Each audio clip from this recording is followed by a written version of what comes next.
오늘 열왕기상 19장에서는 엘리야가 아합 왕의 선지자 바알과 아세라의 선지자와 대결을 하여서 큰 승리를 거두고 또 3년 동안 가뭄이 들었던 이스라엘에 기도로 비를 내리게 한 이 권능이 드러난 이후에 낙심하여서 뒤로 물러나는 이야기입니다. 하나님께서 이 낙심한 엘리야를 치유하여 주시고 회복시켜 주신 이야기입니다.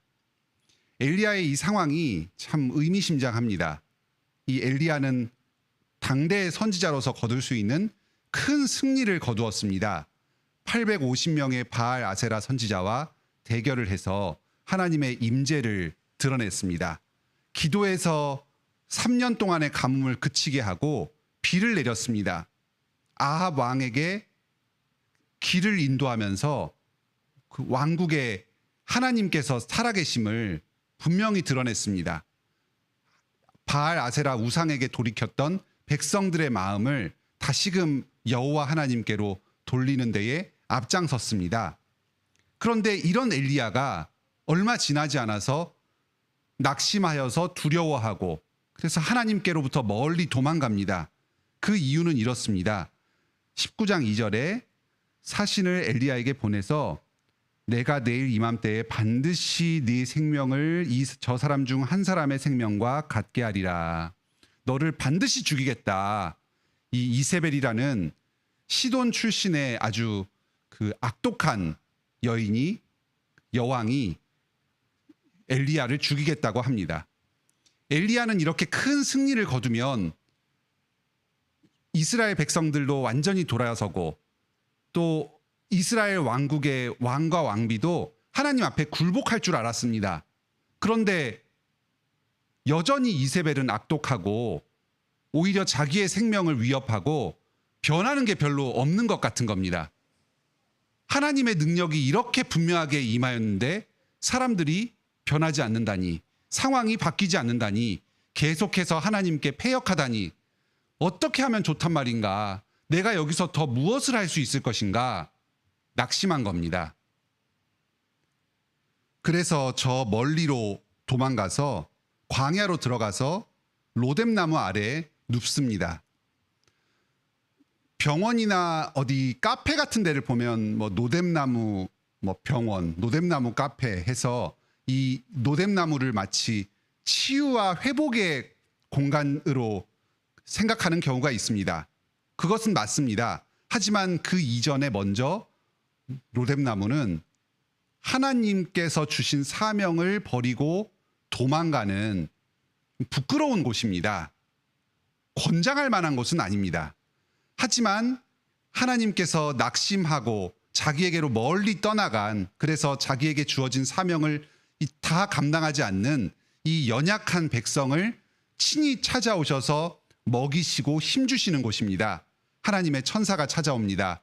먹을 것과 마실 것을 주면서 너의 사명을 끝까지 감당하도록 다시금 일어나서 힘을 내어서 호렙산으로 나아가서 하나님 아버지를 만나 뵙도록 합니다.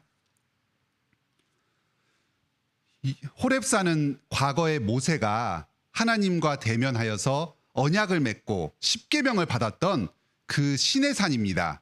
그곳에서 다시금 여호와 하나님께서 엘리야에게 나타나십니다. 큰 바람 가운데에 임하지 않으십니다. 지진 가운데에도 계시지 않습니다. 불 가운데도 계시지 않습니다. 이것은 출애굽기에서 모세와 이스라엘 백성 앞에 여호와께서 처음 나타나실 때 나타났던 것들입니다. 우레와 우박과 천둥과 지진이 있었습니다. 세찬 바람이 불었습니다. 하지만 이제는 그런 곳에서 나타나지 않으십니다. 세미한 소리 가운데 나타나십니다.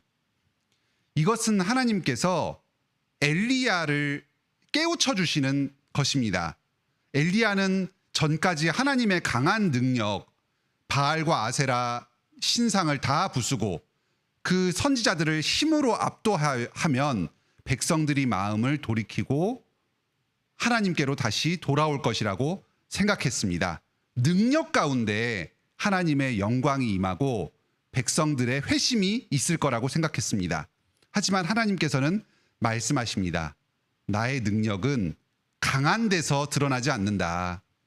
세미한 음성, 하나님의 말씀, 바람과 불과 지진같이 외적으로 보았을 때는 힘이 있어 보이지 않지만 아주 연약하고 세미해 보이지만 이 음성 가운데 내가 임재해서 사람들의 마음을 변화시키고 나의 나됨을 드러낼 것이다.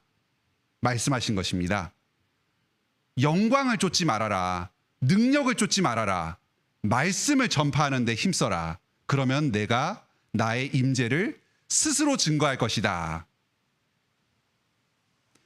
하지만 엘리야는 이 말씀을 한 번에 알아듣지는 못했던 것 같습니다. 아직 생각이 완전히 변화되지 않았습니다. 하나님께서 다시 어찌하여 여기 있느냐 할 때 14절에 엘리야가 대답하는 말을 보면 10절에서 대답하는 말하고 똑같은 말을 반복합니다. 다시 한번 여호와께서 말씀하십니다. 아람의 왕 하사엘에게 기름을 붓고 또 이스라엘 장군 예후에게 기름을 부어서 다시 반역을 일으켜서 왕이 되게 하고 또 엘리사를 세워서 선지자로 일으켜라. 하나님께서 아람과 이스라엘 왕들을 다스리시고 이방 왕들까지도 통치하시는 왕 중의 왕이시라는 것을 다시 한번 가르쳐 주십니다. 하지만 이 강대국 아람 그리고 지금 너가 그렇게 두려워하는 이스라엘의 왕과 왕비를 이기는 반역을 하는 왕, 이런 왕들도 하나님께서 다 통치하시지만 그보다 더 능력이 있고 하나님의 심판을 마지막까지 선언할 사람은 하사엘도 아니고 예후도 아니고 엘리사라는 겁니다. 하사엘의 칼을 피하는 자를 예후가 죽일 것이요 예후의 칼을 피하는 자를 엘리사가 죽이리라. 하사엘과 예후는 전쟁하는 사람들입니다. 왕입니다. 그러니까 칼로 사람을 죽입니다. 하지만 엘리사는 선지자입니다. 사람을 죽이는 사람이 아닙니다. 같은 어떤 사람의 목숨을 칼로 빼앗는다는 그런 이야기가 아닙니다. 엘리사는 하나님의 말씀을 전할 것입니다. 말씀의 능력이 그 사람들에게 임하여서 심판이 될 것입니다.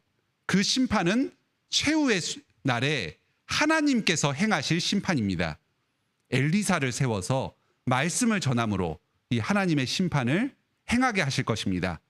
이런 두 가지의 사건, 세미한 음성을 통해서 하나님께서 말씀하신다, 임재하신다. 그리고 엘리사의 칼을 사람들이 맞을 것이다 하는 이 두 가지 말씀을 통해서 하나님께서는 눈에 보이는 능력 가운데에서 임재하시고 사람들의 마음을 돌이키시는 것이 아니라 하나님의 말씀, 세상적으로는 미약해 보이지만 영원하고 변치 않으시는 하나님의 말씀을 통해서 사람들의 마음을 돌이키시고 또 끝까지 패역한 백성들을 심판하실 것이다.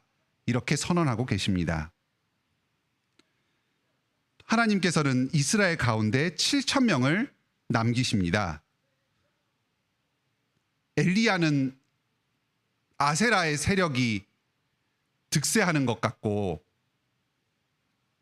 또 여기 이세벨 여왕이 이 이스라엘 왕국을 다 통치하는 것 같지만 그 사이에도 하나님께서는 7,000명의 무릎 꿇지 않은 신실한 성도들을 보존하여 주십니다. 그리고 엘리사를 불러서 선지자로 세워주십니다. 이 엘리사는 12겨리소, 한 겨리소는 한 쟁기를 끄는 2마리의 말을 그 소를 이야기하는데 12겨리소면 24마리의 소입니다. 아주 큰 부자였습니다. 그런데 엘리야가 하나님의 말씀을 전하면서 선지자로 부를 때에 이 엘리사는 2말 하지 않고 자기의 그 생계를 다 버려두고 엘리야의 뒤를 쫓았습니다.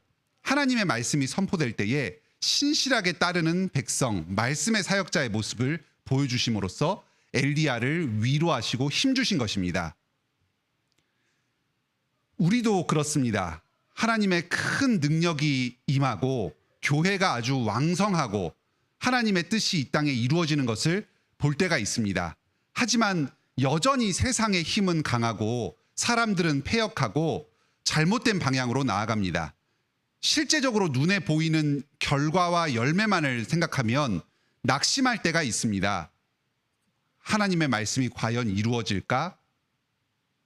우리의 삶이 의미가 있는 것일까? 의문이 들 때가 있습니다. 하지만 그런 우리에게 하나님께서 말씀하십니다. 말씀의 능력이 얼마나 위대한지를 계속해서 가르쳐 주십니다. 또 신실하게 보존된 하나님의 성도, 교회를 보여주십니다.